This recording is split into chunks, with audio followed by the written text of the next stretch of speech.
फजर की कज़ा ज़ोहर से पहले पढ़ें या बाद में? अगर फजर की नमाज कज़ा हो जाए तो क्या ज़ोहर की नमाज से पहले फजर की कज़ा पढ़ें या ज़ोहर की नमाज के बाद कज़ा पढ़ें? मोहम्मद मुरसलीन इंडिया से। पहले पढ़ें। एक तो फजर कज़ा कर दी, ये गुनाह, ऊपर से इतनी ताखीर कर रहे हैं तो गुनाह दर गुनाह होगा। हदीस में आता है, मन नाम अन सलातिन औ नसीहा फलयुसल्लिहा इज़ा ज़करहा फ़इन्न ज़ालिका वक़्तुहा। सही हदीस है। आप सल्लल्लाहु अलैहि वसल्लम ने फरमाया, किसी की आंख न खुले नमाज में या भूल जाए तो जैसे ही याद आए या जैसे ही जाग आए फौरन नमाज पढ़े वो, और यही फिर उसका वक्त होगा। तो उसमें ताखीर करना ठीक अमल नहीं है। तो जोहर तक भी डिले ना करें उसको, ये भी गलत है। कज़ा नमाजें किस तरह पढ़ें? कज़ा नमाजें किस तरह पढ़नी चाहिए? क्या इनकी पांचों नमाजें इकट्ठे एक वक्त में पढ़ सकते हैं?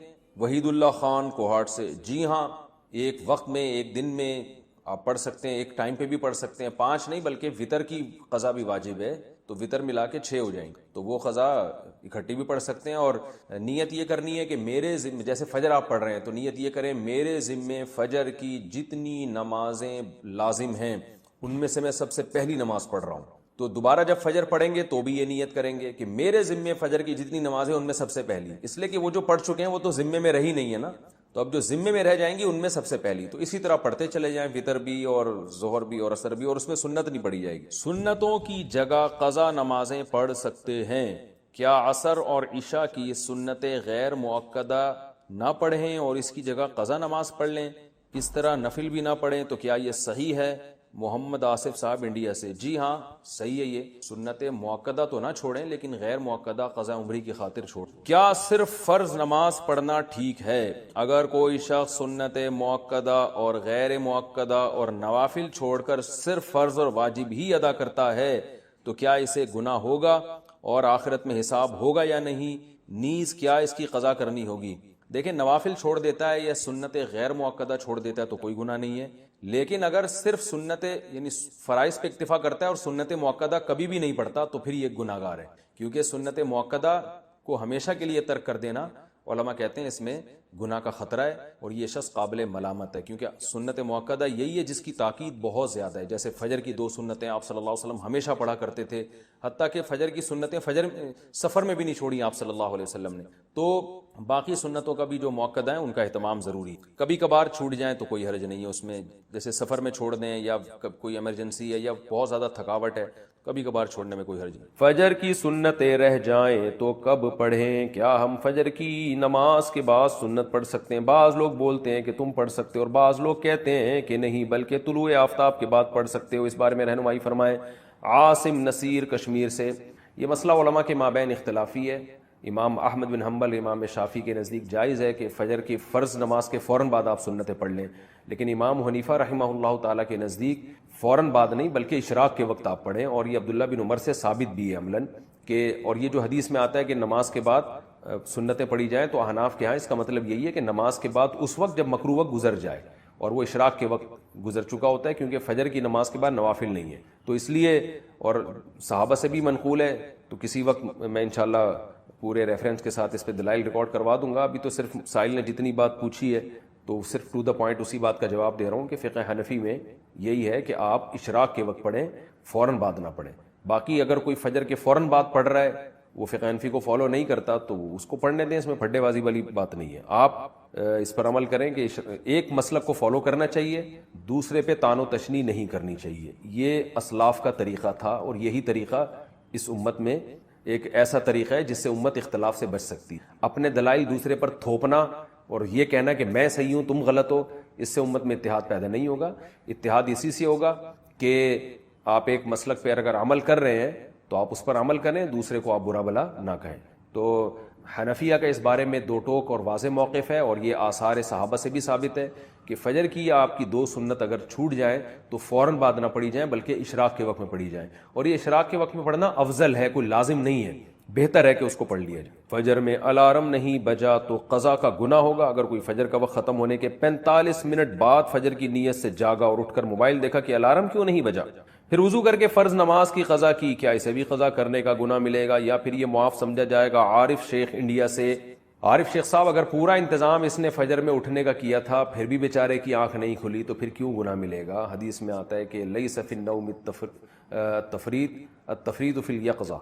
आप सल्लल्लाहु अलैहि वसल्लम ने फरमाया कि सोने में कोताही नहीं है। कोई आदमी अगर सो जाए और आँख ना खुले, खुद आप सल्लल्लाहु अलैहि वसल्लम के साथ ऐसा हुआ सही बुखारी में कि उसको आप सल्लल्लाहु अलैहि वसल्लम की आँख नहीं खुली, क्योंकि हज़रत बिलाल जिन्होंने जगाना था उनकी आँख नहीं खुली। तो हज़रत बिलाल की जब सूरज की किरणें आपके चेहरे पर पड़ी हैं तो हज़रत बिलाल की आँख खुली, तो आपने सबको उठाया। तो पूरा इंतज़ाम आप जागने का करके सोए, फिर भी आँख नहीं खुली तो वो माफ़ है। आप सल्लल्लाहु अलैहि वसल्लम ने फरमाया कि मन नाम अन सलातिन औ नसीहा फलयुसल्लिहा इदा ज़करहा, कि जो आदमी नमाज से सो जाए या भूल जाए तो जैसी याद आए उस वक्त पढ़ ले, जैसी जाग आए उस वक्त पढ़ ले। तो इसका मतलब इंसान के साथ ये हो सकता है कि आंख ना खुले। क़ज़ा नमाज की जहन्नम में क्या सज़ा है? क़ज़ा नमाज होने पर 88 करोड़ साल दोज़ख में रहने की सज़ा बयान की जाती है। क्या इस तादाद का जिक्र कुरान मजीद में कहीं आया है? बराए मेहरबानी इस बारे में बता दें। ज़ीशान खान पेशावर से। ऐसी कोई मुतय्यन मुद्दत न कुरान में है न किसी मुस्तनद हदीस में है कि 88 करोड़ साल। हाँ, ये ज़रूर है कि इस्लाम में नमाज क़ज़ा करने से बड़ा गुनाह कोई है नहीं। शायर इस्लाम में से, इस्लाम की अलामत में से। तो जहन्नम में शिर्क के बाद अगर सबसे बड़ी सजा किसी को दी जाएगी ना, तो वो बेनमाजी को दी जाएगी। हुकूकुल इबाद में कातिल को, हुकूकुल इबाद में सबसे बड़ी सजा कुरान ने जो बयान की है वो कातिल के बयान की है, क्योंकि जिसने इंसानी जिंदगी, इंसान से उसकी जिंदगी का हक छीना है। और हुकूकुल्लाह में शिर्क के बाद जो सबसे बड़ा जुर्म है इस्लाम में वो है नमाज का क़ज़ा कर देना। तो सबसे बड़ी सजा नमाजी ही, बेनमाजी ही को मिलेगी और कातिल को मिलेगी। अब कितनी है इसके मैंने बताया कि कोई हमें नहीं मिलता कि इतने साल रहेगा। यह है कि बहुत अरसा रहेगा जहन्नम। जहन्नम में तो भाई थोड़े दिन की सजा, थोड़े टाइम की सजा भी बहुत सख्त है। अल्लाह ने बहुत सख्त आग रखी है। तो आप सोचें कि तवील अरसे तक जहन्नम में जलना ये कितनी बड़ी सजा है। तो इस बहस में पढ़े बगैर कि कितने साल जलेगा, इस बहस में नहीं पढ़ना चाहिए। असल जो पढ़ने की चीज है वो ये है कि हम तौबा इस्तिग़फ़ार करें, और अगर कोई शख्स नमाज क़ज़ा करता है तो तौबा करे इस जुर्म से और आइंदा के लिए अल्लाह से मुआहिदा करे, वो नमाज की पाबंदी करे। तो अब मसला ये है कि ये अकायद के अहले सुन्नत वल जमात के अकीदे क्या हैं और कुरान और हदीस से मुस्तंबत शुदा अकायद क्या हैं। देखो, 4 उसूल हैं। जो इन उसूलों को फॉलो करेगा वो अहले सुन्नत वल जमात में होगा। नंबर 1, कुरान को हुज्जत मानता हो। नंबर 1 क्या है? उसकी मसले, जो भी मसाइल कानून साजी होगी उसकी बेस क्या होगी? कुरान मजीद। अगर कोई कुरान के अगेंस्ट चलता है, कुरान ने हजरत आयशा की पाक दामनी बयान की कि नहीं की है ना। कुरान ने क्या कहा? नबी की अजवाज को अहले बैत कहा कि नहीं कहा? मैं बोल लो ना, क्या हो गया। इसलिए हम भी नबी की बीवियों को अहले बैत मानते हैं। अहले हदीस भी नबी की बीवियों को अहले बैत में मानते हैं। हम भी अम्मी आयशा को पाकदामन मानते हैं, अहले हदीस भी अम्मी आयशा को पाकदामन, क्योंकि सबकी बेस क्या है? कुरान। अहले सुन्नत वल जमात में शामिल होने की ये शर्त है। दूसरे नंबर पर हदीस को हुज्जत मानता हो। हदीस को क्या मानता हो? बोलो ना, हुज्जत मानता हो। जो हदीस का इंकार करेगा वो भी अहले सुन्नत वल जमात से खारिज। ये चारों इमाम हैं या जो मोतदिल अहले हदीस है, मैं मोतदिल की बात कर रहा हूँ, हर फिरके में मोतदिल ही की बात कर रहा हूँ, वरना मुतशद्दिद तो हर जगह ही है, तो उनकी मैं बात ही नहीं कर रहा। वो हदीस को भी हुज्जत मानते हैं। बाज अहले हदीस हम पे ये इल्जाम लगाते हैं कि तुम हदीस को हुज्जत नहीं मानते, अगर हुज्जत मानते हो तो रफुल यदैन ना करते तुम। तो ये पुराना सड़ा हुआ इश्काल है, अब इसको कोई भी वैल्यू नहीं देता। हदीसों में करने का भी है और ना करने का भी है, समझते हो। और इस पे कई दफा जो लोग चैलेंज करते हैं ना, बड़े बड़े हु हा हा हु, जब चैलेंज कबूल करो तो मार्केट से, हमने तो रफुल यदैन के चैलेंज भी कबूल किए। तो हदीस में करने का भी है, ना करने का भी है। और मैं बार बार एक बात कहता हूँ कि जो करने की हदीसें ज्यादा क्यों हैं, वो इसलिए ज्यादा है कि जो चीज की जाती है उसको बयान किया जाता है, जो नहीं की जाती उसको हाईलाइट नहीं किया जाता। अगर आप नबी सल्लल्लाहु अलैहि वसल्लम की सीरत में ये देखेंगे कि आपने ज्यादा नमाजें या खास तौर पर आखिरी नमाजें रफुल यदैन के साथ पढ़ी हैं या रफुल यदैन के बगैर पढ़ी हैं, तो वाज़े कराइन है, इस पर वाज़े कराइन है कि नबी की आखिरी नमाज विदाउट रफुल यदैन थी। रुकू और सजदे वाला और रुकू से उठने वाला रफुल यदैन उसमें नहीं था। और जो बहुत सारी हदीसें जिनमें रफुल यदैन आता है, उसके मैंने एक जवाब तो ये दिया कि जब किया तो उसको बयान कर दिया, जब नहीं किया तो उसको बयान नहीं किया। आपके घर जब कोई मेहमान आता है, जो काम कर रहा होता है वो बताए जाते हैं, जो नहीं कर रहा होता वो थोड़ी बताए जाते हैं। तो जब नबी ने रफुल यदैन किया ही नहीं तो उसको सहाबी ने बयान ही नहीं किया। तो अब्दुल्ला बिन मसूद ने बयान कर दिया कि मैं तुम्हें ऐसे नमाज पढ़ के बताता हूं जैसे नबी पढ़ते थे, तो सिर्फ तकबीर तहरीमा वाला रफुल यदैन किया उन्होंने। तिर्मिज़ी की सही हदीस है, इसको जो खामखा में ज़ईफ करार देते हैं वो बिल्कुल जहालत की बात है। इमाम तिरमिजी ने जिस हदीस को ज़ईफ करार दिया वो ये वाली नहीं है, वो उससे पहले वाली है। तो उन बेचारों को ये नहीं पता होता कि उधर वाली को कर रहे हैं कि इधर वाली को कर रहे हैं, क्योंकि इन्होंने उर्दू तर्जमे पढ़े होते हैं, अरबी का तो इनको वैसे ही नहीं पता होता। इमाम तिरमिजी ने अब्दुल्ला बिन मुबारक के हवाले से नकल किया कि अब्दुल्ला बिन मुबारक इस हदीस को ज़ईफ करार देते थे। तो ये वाली को नहीं करार देते थे, इससे पहले वाली को करार देते थे। उसका मैं कई दफा बयान कर चुका हूँ। तभी इमाम तिरमिजी ने रफुल यदैन ना करने वाली हदीस जब बयान की है तो उसके बाद बताया कि वबिही यक़ूलु गैरु वाहिदिन मिन अहलिल इल्म मिन अस्हाबिन नबी सल्लल्लाहु अलैहि वसल्लम। जब रफुल यदैन करने की हदीस जिक्र की तो फरमाया वबिही यक़ूलु बाज़ु अहलिल इल्म मिन अस्हाबिन नबी, यही अहल बाज़ सहाबा का मजहब है और जो अहले इल्म थे। और जब रफुल यदैन ना करने की हदीस जिक्र की है तो इमाम तिरमिजी कहते हैं ये बहुत सारे सहाबा का मजहब है अहले इल्म में। और इमाम तिरमिजी की पोजीशन बता दूं, ये इमाम बुखारी के शागिर्द हैं, तो ये बुखारी हमसे ज्यादा समझते होंगे। तो इमाम तिरमिजी तो रफुल यदैन के मामले में जो इमाम बुखारी के शागिर्द हैं, जिनके बराह रास्त रूहानी बाप थे इमाम बुखारी, तो वो तो इतने एतदाल से काम ले रहे हैं। वो कह रहे हैं कि ये भी बहुत सारे सहाबा का मजहब है। तो उन सहाबा ने नबी को देख के ये मजहब इख्तियार किया होगा ना, क्या ख्याल है भाई? तो इसलिए ये जो अहले हदीसों का इल्जाम है ना कि ये रफुल यदैन ये जो करते हैं नहीं करते तो ये हदीसों के मुनकर हैं, ये आपकी अपनी मेंटल लेवल है, उसके हिसाब से आप फतवा लगा रहे हो। जब आप तहकीक की दुनिया में जाओगे न्यूट्रल होके तो आपको पता चलेगा कि अहनाफ का मौकिफ इस बारे में कमजोर नहीं है। खैर, तो ये तो मैं सिर्फ ये बताने के लिए कि हर एक की दलील क्या है, हुज्जत किसको हम मानते हैं, कुरान को, उसके बाद हदीस को। लेकिन बहुत से फिरके ऐसे हैं जो बहुत सारी हदीसों का इनकार कर देते हैं। वो हदीस को हुज्जत, वो उनका एक मखसूस नजरिया है। तीसरे नंबर पे इजमा है। दलील क्या है? इजमा उम्मत। अहले सुन्नत वल जमात का ये मौकिफ है कि उम्मत गुमराही पे जमा नहीं हो सकती। जिसका ये मौकिफ नहीं है वो भी उन 73 में से उन 72 में दाखिल है जो जहन्नमी है। समझते हो? इजमा उम्मत के खिलाफ कोई कौल हम नहीं लेंगे। चौथी चीज कयास है कि बहुत सारे हजारों मसाइल ऐसे हैं जो कुरान और हदीस में सराहतन नहीं है, वाज़ेह नहीं है, तो उनमें मुज्तहिदीन ने क्या किया है? कयास किया है। इससे पता चलता है कि हर मसले पर जो आपसे हदीस मांगता है ना, वो खुद अहले सुन्नत वल जमात से खारिज है। समझते हो कि नहीं समझते हो? हर मसले पे जो क्या है हदीस पेश, हालांकि हर मसला हदीस में थोड़ी है। हदीसें तो हजारों हैं और मसाइल क्या हैं? लाखों हैं। तो हर मसला हदीस में सराहतन कहां से होगा मेरे भाई? अबे देखो, रफुल यदैन करने का भी है, ना करने का भी है। लेकिन रफुल यदैन की पोजीशन क्या है? वाजिब है। जो करने को सुन्नत कहते हैं वो वाजिब है, सुन्नत है, फर्ज है। ये हदीस क्या है? इससे खामोश है। सद्दा साहब की हदीसें हमें मिलती है कि ये गलती हुई तो सद्दा साहब किया, लेकिन बाकी गलतियों पे क्या करना है नमाज में? उनमें तो इज्तिहाद करना पड़ेगा ना मेरे मामू। असल में मैं थक गया हूं समझा समझा के, मुझे हो गए 30 साल एक ही बात समझाते समझाते, खोपड़ी शरीफ में आ नहीं रही है। लाखों मसाइल ऐसे हैं जिनका कुरान और हदीस में सराहतन तज़किरा नहीं मिलता, उसमें कयास करना पड़ता है, कयास करना पड़ता है। तो मुज्तहिदीन ने क्या किया है उसमें? बोलो, कयास किया है। फिर कयास की शर्तें हैं, ऐ नहीं उठ के जो मर्जी जो भी कयास करना शुरू कर दे। तो 4 उसूल हैं अहले सुन्नत वल जमात के, कुरान, हदीस, इजमा और कयास। तो इन चारों उसूलों से मसाइल का इस्तिंबात होता है। तो इमाम तहावी जो तकरीबन 1200-1300 साल पहले, हनफी एक बहुत बड़े मुहद्दिस गुजरे हैं, उन्होंने अहले सुन्नत वल जमात के अकायद एक किताब में जमा किए जिसको कहा जाता है अल अकीदतु तहाविया। वो अकायद पूरी दुनिया के उलमा जो अहले सुन्नत वल जमात है वो मानते हैं, शिया हजरात नहीं मानते उसको। तो वो अकायद जो भी फॉलो करेगा वो क्या कहलाता है? अहले सुन्नत वल जमात। और कमाल की बात यह कि वो हनफियों के मदारिस में नहीं इतना पढ़ाया जाता है जितना अहले हदीसों के मदारिस में पढ़ाई जाती है। समझते हो कि नहीं समझते? उन्होंने उसको ज्यादा प्रोटोकॉल दिया है। सऊदी अरब की यूनिवर्सिटी में पढ़ाई जाती है, उसकी बड़ी शुरुआत है। ये मैं आपके लिए ना दीन को आसान करके पेश कर रहा हूँ, हल्का करके। तो जो भी उन अकीदों को फॉलो करेगा जो अकीदा तहाविया में कुरान और सुन्नत से मुस्तंबत करके लिखे हुए हैं, तो वो क्या कहलाता है? अहले सुन्नत वल जमात। और हमारा ये राय है, हमारी ये तहकीक है कि वो उन जन्नती फिरके में शामिल है जिसके बारे में नबी ने फरमाया कि 72 जहन्नमी और एक मुंह से फूटने पर गवर्नमेंट ने पाबंदी तो नहीं लगाई, वो एक क्या होगा? जन्नती होगा। उसके अकायद क्या है? तमाम सहाबा, किसी सहाबी के खिलाफ जबान दराजी नहीं करनी, तकदीर का अकीदा और आखिरत का अकीदा और खत्म नबूवत का अकीदा, ये सारी चीजें मिला के उसमें, ठीक है ना।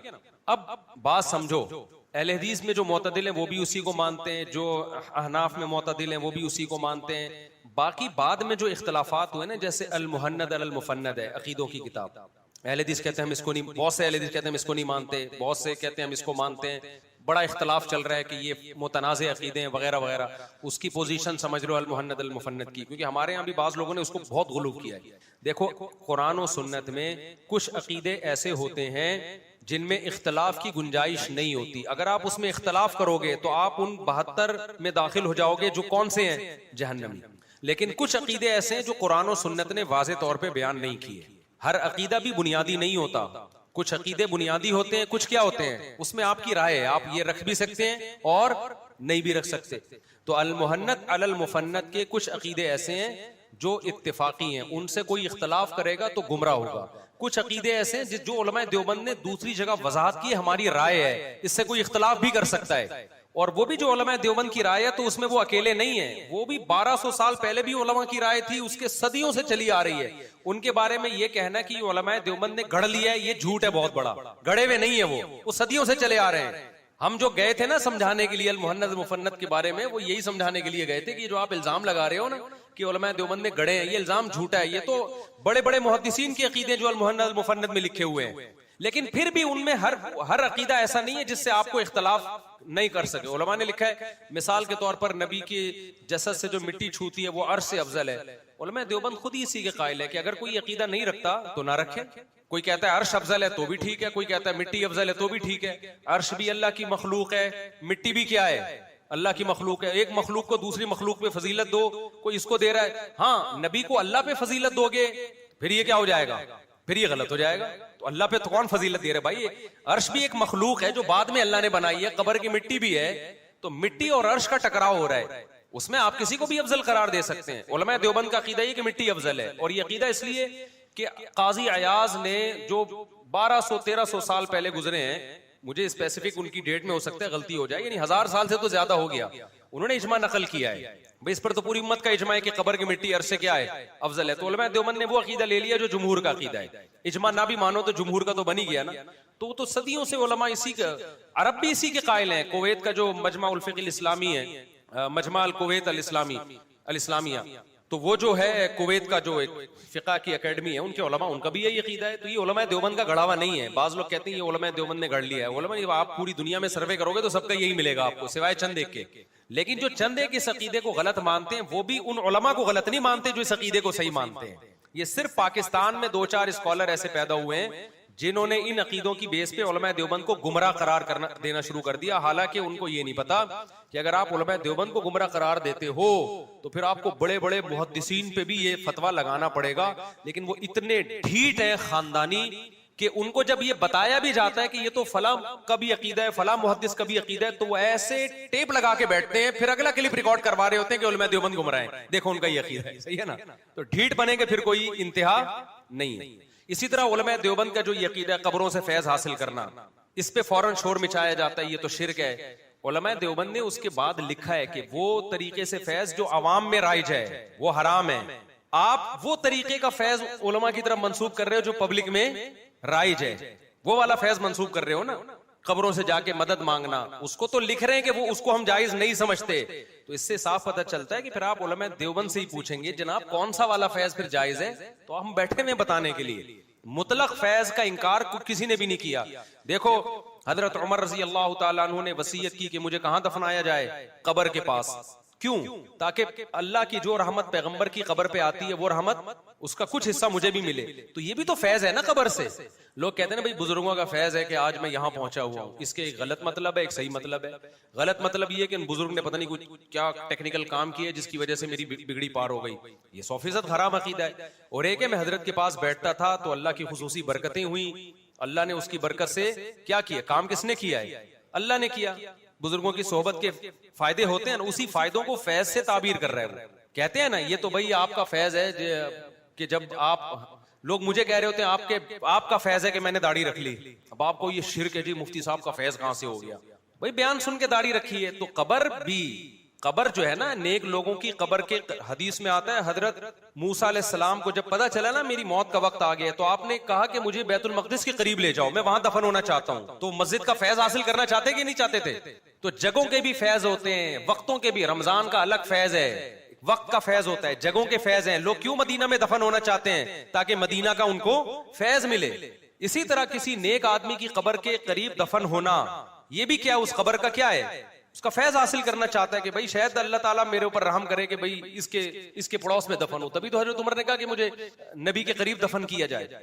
लोग जन्नतुल बकी में दफन होने की कोशिश करते हैं। तो इसी तरह अहलुल्लाह की कब्र की जियारत करना या कब्रिस्तान का भी फैज होता है। जब आप कब्रिस्तान जाते हो, नबी ने फरमाया ज़ूरुहा फ़इन्नहा तुज़क्किरुल आखिरा, जब कब्रिस्तान जाओगे तो ये कब्र तुम्हें आखिरत की याद दिलाएगी। ये कब्रिस्तान का फैज है या नहीं है? तो उलमा देवबंद ने लिखा हुआ है कि हम वो वाले फैज के कायल नहीं है जिसकी आवाम कायल है। फिर भी यकीन ना आए तो प्रैक्टिकली देख लो। मैं तो अल मुहन्नद अल मुफन्नद के अकीदों को सही समझता हूं। क्या मुझे कभी देखा कब्र पे जाके मांगते हुए? या मुफ्ती तकी साहब को कभी देखा? मुफ्ती रफी साहब को कभी देखा? मुफ्ती रशीद अहमद साहब को देखा? मुफ्ती निजामुद्दीन साहब को देखा? बिनौरी टाउन के किसी मुफ्ती को देखा आपने? दारुल उलूम कुरंगी के किसी मुदर्रिस को देखा? जामिअत रशीद के किसी मुदर्रिस को देखा? जामिया अशरफिया के किसी आलिम को देखा आपने? जो हमारे बड़े बड़े उलमा देवबंद के मदारिस हैं, जामिया इमदादिया फैसलाबाद में, वहां किसी को देखा आपने कब्र पे जाके कोई शिरक कर रहा हो वहां जाके? जब कोई भी नहीं कर रहा तो चंद मुस्टंडों का नाम लेके जो कर रहे हैं आप पूरे उलमा देवबंद पे थोप दो, तो ये आपके जाहिल होने की दलील है। नहीं ये बात समझ में? तो ये जो उलमा देवबंद ने लिखा है ना, कब्रों से फैज को जायज समझते हैं, आगे उसमें उन्होंने बेचारों ने वजाहत की है कि वो वाला फैज नहीं जो जिसके ये जो आवाम जा रही है कब्रों पे और कव्वालियां कर रही है और वहां कब्रों से मांग रही है। और अगर फिर भी किसी आलिम देवबंद ने ये काम किया है, आप किताब से दिखा दें कि वो गया कब्र पे मांगा उसने, तो हम उसको हराम समझते हैं, उसको नाजायज समझते हैं, हम उसकी कोई तावील नहीं करते। उन्होंने गलत किया 100%। अगर उन्होंने ये समझ के मुर्दे से मांगा कि मुर्दे को अल्लाह ने इख्तियार दिया तो काफिर हो गए वो। और अगर कुछ और समझ के मांगा तो उनसे पूछा जाएगा कि आपकी नीयत क्या थी।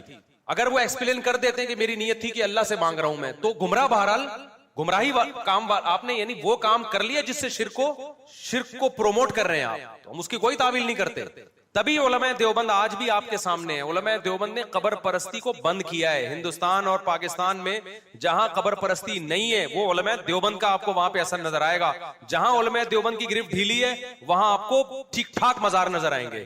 तो जो बेचारे कब्र परस्ती के खिलाफ थे, जिनकी अपनी कब्र एक बालिश से ऊंची नहीं होती, आओ हिंदुस्तान में आप मौलाना शरीफ थानवी की कब्र देखो जाके, और जितने हमारे बुजुर्ग हैं किसी की कब्र एक बालिश से ऊंची नजर नहीं आएगी। किसी की कब्र पे धमाल नहीं हो रहा, कव्वालियां नहीं हो रही, लोग मुस्टंडे बने हुए बैठे नहीं है वहां पे। सबकी कब्रें सुन्नत के मुताबिक हैं और शरीयत के मुताबिक हैं। लेकिन आप उलमा देवबंद के अलावा की कब्रों पे जाके देखो तो आपको पता चलेगा। तो अल मुहन्नद और अल मुफन्नद का कोई अकीदा शिरकिया नहीं है। कुछ अकीदे तो ऐसे हैं जिनको एक्सप्लेन ही गलत तरीके से किया जा रहा है, वो उस तरह है नहीं जिस तरह लिखे हुए उसमें। दूसरी बात, उसमें जो अल मुहन्नद अल मुफन्नद में ये भी लिखा हुआ है कि हम नबी सल्लल्लाहु अलैहि वसल्लम की जो कब्र वाली हयात है उसको दुनियावी हयात समझते हैं। बरज़खी है लेकिन क्या है, दुनियावी है। तो आप ये मुबहम इबारत है।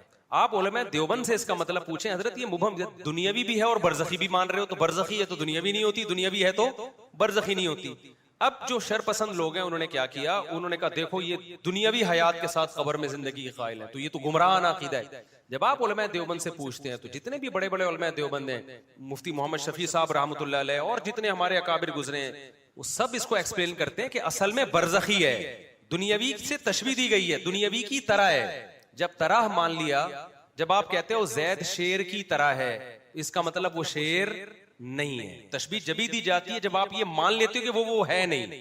तो उलमा देवबंद इसके कायल है नबी सल्लल्लाहु अलैहि वसल्लम बरज़खी हयात के साथ जिंदा हैं, दुनियावी की से तशबीह दी गई है। अब तशबीह जब भी किसी को किसी चीज से दी जाती है तो पूछा जाता है कि आप किस चीज में तशबीह दे रहे हैं। जब तक उसकी एक्सप्लेनेशन सामने ना आए आप उस पर फतवा नहीं लगाते। मिसाल के तौर पर मैंने कहा जैद शेर की तरह है, आपने फौरन एक यूट्यूब पे क्लिप बनाया, अबे इन्होंने कह दिया जैद की दुम है।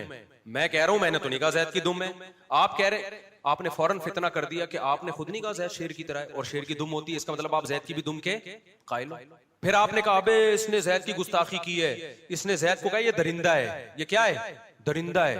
यूट्यूब पे आपने क्लिप बना बना के ना, और आपके बेवकूफ और जाहिल किस्म के फॉलोवर्स थे, वो भी जिंदाबाद जिंदाबाद और वो भी आ गए ना सारे, चूंकि एक ही जैसे लोग, जब आप गंदगी कहीं होती है तो सारा गंद वहां पर इकट्ठा हो जाता है। तो मैं कह रहा हूं भाई जैद शेर की तरह है, मेरा अकीदा है ये, जैद शेर की तरह। अबे जैद को भेड़िया की तरह दरिंदा मान लिया उसने, जैसे शेर चीर फाड़ करता है जैद भी दरिंदा है। कोई अकलमंद उठा, उसने कहा यार मुफ्ती साहब से पूछो कि मुफ्ती साहब का मतलब क्या है जैद शेर की तरह है। तो मैं कहूंगा भाई बहादुरी में किससे तशबीह दी जा रही है, शेर से। आप कहेंगे आपने तो कमाल कर दिया, आपने तो जैद की अजमत को और ज्यादा बढ़ा दिया। तो तशबीह वजह शिब्ह देखी जाती है कि किस चीज में तशबीह दी जा रही है। तो उलमा देवबंद ने जो नबी सल्लल्लाहु अलैहि वसल्लम की बरज़खी हयात को दुनियावी हयात से तशबीह दी है, तो वो तशबीह है इस माना में कि वो बहुत ताकतवर है। इस ताकत और पावर को एक्सप्लेन करने के लिए किससे तशबीह दी जा रही है? क्योंकि कुरान ने कहा है कि शुहदा जिंदा होते हैं। देखो, हर शख्स को कब्र में एक खास नौइयत की जिंदगी मिलती है, ये हमें कुरान और सुन्नत से पता चलता है। हत्ता कि काफिर को भी खास नौइयत की जिंदगी मिलती है, जिसकी वजह से उसको कब्र का अजाब और सवाब महसूस होता है। लेकिन कुरान कहता है शुहदा जिंदा हैं। काफिर के लिए कुरान ने यह लफ्ज इस्तेमाल, बोलो ना, नहीं किया। इससे पता चलता है कि भाई शुहदा को कुछ ज्यादा पावरफुल हयात मिलती है। क्या ख्याल है? नेक लोगों को या आम मुसलमानों को काफिरों से ज्यादा पावरफुल हयात, और शुहदा को आम मुसलमानों से ज्यादा पावरफुल हयात, और पैगंबर का दर्जा शुहदा से कम है या ज्यादा है? तो इससे पता चलता है पैगंबरों को और भी ज्यादा पावरफुल हयात मिलती है। तो उसकी ताकत और कुव्वत को बयान करने के लिए कहा कि वो क्या है, दुनियावी की तरह है। तभी तर्जमे में तरह लिखा हुआ है। ये हरगिज मतलब नहीं है कि ऐने दुनियावी है, क्योंकि उलमा देवबंद का अकीदा है नबी सल्लल्लाहु अलैहि वसल्लम की पर मौत वाक़ हुई है, आपका जो है वो आपकी जो अज़वाज थी उन्होंने इद्दत गुजारी है, उस इद्दत के दौरान उन्होंने ज़ीनत इख्तियार नहीं की है। आपकी अज़वाज पर आपके बाद निकाह को हराम करार दिया गया, इसलिए कि आपकी मौत को माना गया ना। इन्नका मय्यतुन व इन्नहुम मय्यतून, ऐ नबी आपने भी मरना है, इन्होंने भी मरना है। इतनी सारी नुसूस का तो मैं समझता हूं टमाटर वाला इंकार नहीं कर सकता, उलमा देवबंद कहां से इंकार करेंगे? और अगर इतने बड़े बेवकूफ है ना उलमा देवबंद कि इतनी कुरान और सुन्नत की वाज़ेह नुसूस जिसमें आ रहा है नबी आपने भी मरना है, इन्होंने भी मरना है, नबी की बीवियां इद्दत भी गुजार रही हैं, और इतनी वाज़ेह नुसूस के हजरत उमर हजरत अबू बकर खुतबा दे रहे हैं बुखारी में कि मन काना मिनकुम याबुदु मुहम्मदन फइन्ना मुहम्मदन कद मात, क्या लोगों तुम में जो समझता है कि जो अल्लाह के नबी की इबादत करता था तो नबी पर मौत वाक़ हो गई है। अगर इन तमाम नुसूस का उलमा देवबंद इंकार कर रहे हैं तो फिर ये मुनाफिकत है उनको मुसलमान कहना। ये क्या है? ये मुनाफिक। फिर आप बोलो ये काफिर हैं, क्योंकि मैं समझता हूं जो नबी सल्लल्लाहु अलैहि वसल्लम की मौत का इंकार करेगा वो इस्लाम से खारिज है, क्योंकि वो कुरान का भी इंकार कर रहा है, बुखारी मुस्लिम की वाज़ेह हदीसों का भी इंकार कर रहा है। फिर आप ये ड्रामेबाजी ना करो कि हम किसी को काफिर नहीं कहते। क्यों नहीं कहते भाई? कादियानियों को आप खत्म नबूवत की वजह से काफिर कहते हो, उन्होंने एक आयत का इंकार किया ना, खातमुन नबिय्यीन का, तो उलमा देवबंद तो फिर इतनी सारी आयतों के मुनकिर है। इसी तरह जो लोग ये कहते हैं, ये बहुत हमारे खिलाफ क्लिप बने कि मौलवी थानवी ने अपने नाम का कलमा पढ़ाया है। मैं कहता हूं अगर पढ़ाया है तो फिर 2 नंबर ही छोड़ दो भैया, फिर वो काफिर है। अगर मौलाना शरवली थानवी ने अपने नाम का कलमा पढ़ाया है तो फिर वो क्या है भाई? मिर्जा गुलाम अहमद ने अपने नाम का कलमा पढ़ाया तो वो भी, उसके फॉलोवर्स भी क्या हो गए? काफिर हो गए ना। तो मौलाना शरवली थानवी ने अगर अशरफ अली रसूलुल्लाह पढ़वाया, हम तो कह रहे हैं नहीं पढ़वाया, झूठा इल्जाम है, हमने तो उसको एक्सप्लेन भी किया है, झूठ बोल रहे हैं ये लोग। अगर पढ़वाया है तो फिर मौलवी थानवी रहमतुल्लाह अलैह मुसलमान नहीं थे, और उस कलमा पढ़वाने के बाद भी अगर मैं मौलवी थानवी को मुसलमान मान रहा हूं, अल्लाह का वली मान रहा हूं, सिर्फ मुसलमान भी नहीं, मैं तो वलीउल्लाह मानता हूं, तो मैं भी क्या हूं? फिर आप ये तकल्लुफ ना करो कि ये मुस्लिम है, इनके पीछे नमाज में, हम सबके पीछे नमाज पढ़ते। काफिर कादियानी के पीछे नमाज नहीं होती। कादियानी खत्म नबूवत का मुनकिर है, फिर अशरफ अली थानवी रहमतुल्लाह अलैह का खत्म नबूवत के मुनकिर हैं, फिर जो उलमा उनको मानते हैं वो भी खत्म नबूवत के मुनकिर हैं। फिर ये 2 नंबरी और ये ड्रामेबाजी नहीं करो आप लोग। जो भी स्कॉलर है, मैं किसी खास स्कॉलर की बात नहीं कर रहा, आइंदा जो भी ये कहे ना कि अशरफ अली थानवी ने अपने नाम का कलमा पढ़वाया है, आप बोलो यार पढ़वाया तो फिर काफिर हो गए ना वो, आप काफिर क्यों नहीं बोलते? फिर वो जवाब में कि हम किसी को काफिर नहीं बोलते, तो आप क्या फिर कादियानी को क्यों बोलते हो? तो वो जवाब में कहें कि अगर हम इसलिए बोलते हैं कि उनको पाकिस्तानी आईन ने काफिर करार दिया है, इसका मतलब जब तक पाकिस्तानी अदालत ने उनको काफिर करार नहीं दिया था तो फिर कादियानी मुसलमान थे आपकी नजर में? तो टोपी ड्रामे है, बातिल कहीं भी एक जगह टिकता नहीं है, खूब समझ लो, कलाबाजियां खाता है वो। अब एक खोपड़ी शरीफ में बात आ रही है कि नहीं आ रही है? तो उलमा देवबंद के वही अकायद हैं जो अहले सुन्नत वल जमात के हैं, और बेसिक अकायद हमारे अलकीदा तहाविया में। तभी अल मुहन्नद अल मुफन्नद हमारे दीनी मदरसों में नहीं पढ़ाई जाती, क्योंकि उसमें सारे अकीदे बेसिक अकीदे नहीं है। बेसिक अकीदे वो हैं जो अलकीदा तहाविया में, ईमान मुफस्सल, ईमान मुजमल में, आमन्तु बिल्लाहि व मलाइकतिहि व कुतुबिहि व ये असल ये हैं। और बहश्ती ज़ेवर के शुरू में जो अकीदे लिखे हुए हैं उनको अहले हदीस भी मानते हैं। तो हमारा अहले हदीस का अकीदों में कोई इख्तलाफ बोलते क्यों नहीं है। मैं इसलिए कह रहा हूं कि दोनों तरफ के जो मुनाजिर टाइप के लोग हैं ना वो गुलूव करते हैं।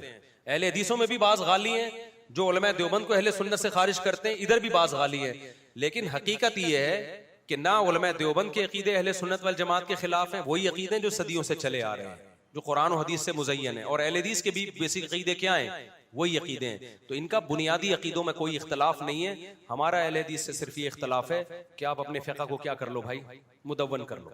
अब वो कहते हैं हम नहीं करते, तो फिर हमारी किताबें मदरसों में पढ़ाना छोड़ दो। आपको अगर फ़िक़्ह के मतन की जरूरत नहीं है तो फिर कुदूरी क्यों पढ़ा रहे हो? इसका मतलब आपको भी एक मतन चाहिए ना पढ़ाने के लिए। देखो हमारे पास मतन है, इमाम अबू हनीफा के जो शागिर्द थे इमाम मोहम्मद, उन्होंने 6 किताबें लिखी थी। ये बात हो रही है आज से 1100 साल पहले। तो हमारा जो इस्लामी लॉ था वो रिटर्न फॉर्म में कब आया?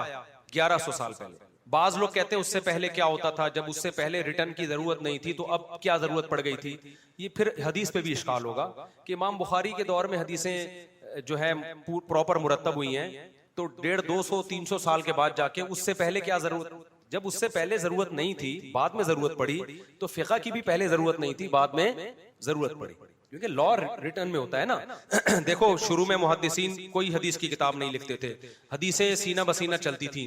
बाद में बादशाहों को, खुलफा को ख्याल आया कि यार ये तो सारा इल्म ज़ाया हो जाएगा, कब तक सीना बसीना चलेगा मामला, एक चीज रिटर्न में होनी चाहिए। तो अल्हम्दुलिल्लाह मुहद्दिसीन ने किताबों को मुदव्वन किया। इमाम अहमद ने क्या किया, एक सहाबी से जितनी हदीसें वो सारी, फिर दूसरे सहाबी से, फिर तीसरे सहाबी से, इस तरह किताब लिखी। किसी ने वुजू की हदीसें पहले, गुसल की फिर मुख्तलिफ, इस तरह से तरतीब देके किताबों को मुदव्वन किया, हम पर एहसान कर दिया। अब हमारे पास हदीस का एक ऐसा मजमू आ गया, पूरी उम्मत का उस पे इजमा हो गया।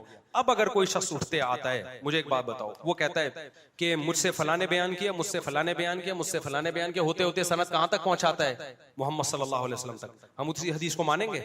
हम कहेंगे किताब में दिखाओ। ये कहेंगे कि नहीं कहेंगे? वो क्या, ये किताबें तो बहुत बाद में लिखी गई हैं, ये तो कोई 3री सदी हिजरी में, कोई 4थी सदी हिजरी में, उससे पहले क्या था, उससे पहले तो सनद चलती थी, तो मैं भी क्या चला रहा हूँ, सनद चला रहा हूँ, मुझसे फलाने, मुझसे फलाने। हम कहेंगे अबे हमारे पास कोई मयार ही नहीं है परखने का कि तूने फला से सुना भी है कि नहीं सुना, उसने फला से सुना भी है कि नहीं सुना। इस 2 नंबरी का दरवाजा बंद करने के लिए मुहद्दिसीन ने किताबों को मुरतब कर दिया कि अब जो हदीस इस किताब में होगी वो तो मानी जाएगी, इससे हटके है वो चाहे कितनी मजबूत सनद ले आओ कोई नहीं मानेगा, चाहे वो अल्लामा इकबाल के वास्ते से होते हुए, कायदे आजम के वास्ते से होते हुए भी नबी तक पहुंच रही होगी, हम कहेंगे भाई वो अपने पास रखो। तो इसी तरह इस्लामी कानून वो हदीसों से पहले मुदव्वन कर लिया गया था, क्योंकि हदीसें थी, किताबें नहीं थी, लेकिन हदीसें तो थी ना।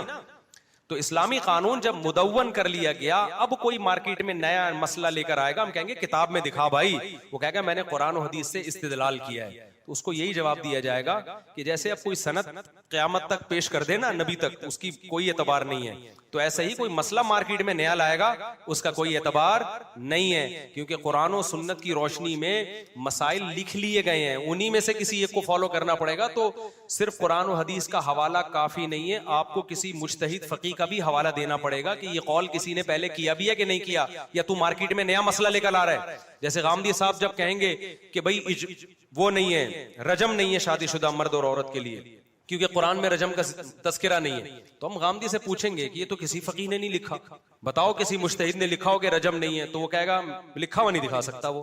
तो हम कहेंगे भाई नया लाया, मार्केट में क्या लाया है, नई चीज आई है, एक्सेप्टेबल नहीं है। तो इसी तरह फिक़ह भी मुदव्वन कर लिया गया।